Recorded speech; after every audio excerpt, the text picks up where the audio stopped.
আমি গ্যারান্টি দিয়ে বলতে পারি তোমরা এই টাইপের কাজ কখনোই দেখোনি। দেখবে কীভাবে, আমি তো এই টাইপের কাজ বানাইনি কখনো।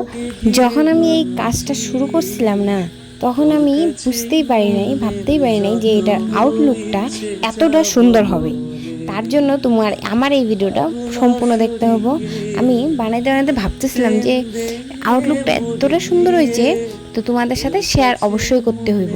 তার জন্য আমার ভিডিওটা সম্পূর্ণ দেখো কীভাবে কী করি।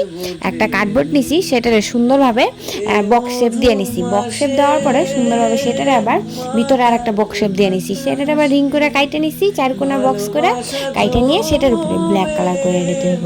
পাট টু পাই করে সম্পূর্ণটা ব্ল্যাক কালার করে নেবো আমি সুন্দরভাবে। ফেব্রিক কালার দিয়ে ব্ল্যাক কালার করা কমপ্লিট করার পরে তারপরে কিছু নীল কালার কাগজ নেব, সেটারে সুন্দর করে গোল গোল করে কাটতে হইব। গোল গোল করে সুন্দর করে কাইটে নিয়ে জিগজ্যাগ জিগজ্যাগ করে ভাঁজ করে নিতে হবে। জিগজ্যাগ জিগজ্যাগ করে ভাঁজ করা কমপ্লিট হয়ে গেলে সুন্দরভাবে নিচের পোর্শন কিছু অংশ কাইটে নিতে হইব। কাটা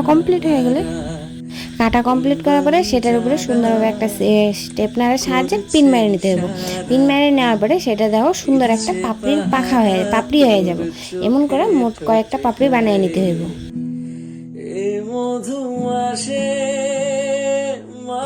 এই পাপড়িগুলার এক করে সারিভাবে লাগাইয়া একটা গোল কার্ডবোর্ডের উপরে সুন্দরভাবে আঠা লাগিয়ে নিয়ে সারিভাবে গোল করে লাগিয়ে নিলে একটা ফ্লাওয়ারের পাপড়ি হয়ে যাবে। তার মিডিলে একটা ফ্লাওয়ার লাগিয়ে নেব।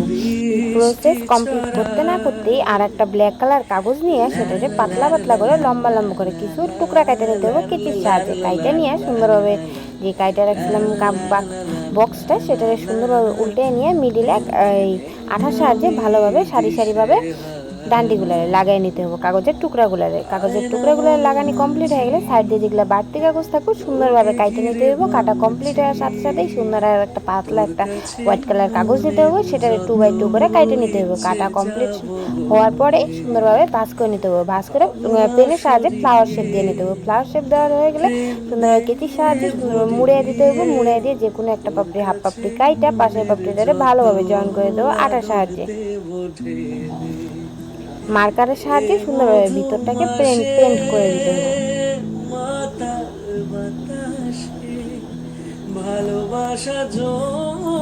এই যে আমার সব কটা ফ্লাওয়ার কমপ্লিট, একটা বড় আর বাকি ছিল ছোট। তারপরে সুন্দরভাবে কার্ডবোর্ডটা নিয়ে উল্টা করে নিয়ে 5টা লম্বা লম্বা করে ডান্টি লাগিয়ে নিতে হবে। মিডিলে একটা বড়, 2 সাইডে একটা একটু বড়, তার 2 সাইডে একটু বড় করে কেচির সাহায্যে ভালোভাবে কাইটে নিব। কাটা হয়ে গেলে কার্ডবোর্ডটার মিডিল বরাবর করে যেই ফ্লাওয়ারটা বানিয়ে রাখছিলাম সেটা লাগাইতে হবে। তার সাইড দিয়ে সুন্দরভাবে ছোট ছোট ফ্লাওয়ারগুলো লাগিয়ে নিতে হবে আটার সাহায্যে। কলকি বানানোর জন্য আবার একটা গোল করে কাগজ কেটে নিতে হবে। গোল করে কাগজ কেটে নিয়ে সেটাকে সুন্দরভাবে মুড়িয়ে নিতে হবে। মুড়িয়ে নিয়ে আটার সাহায্যে কলকি বানিয়ে নিতে হবে। হোয়াইট কালারের 3টা, ব্লু কালারের 2টা।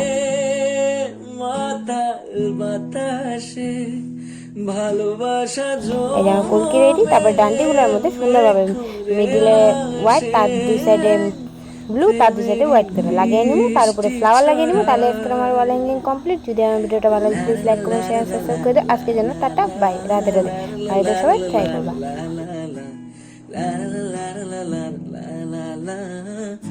তোর প্রেমে আমি দিশেহারা, তোর কাছে মনের যত আদর দেব ঢেলে এ মধু মাসে।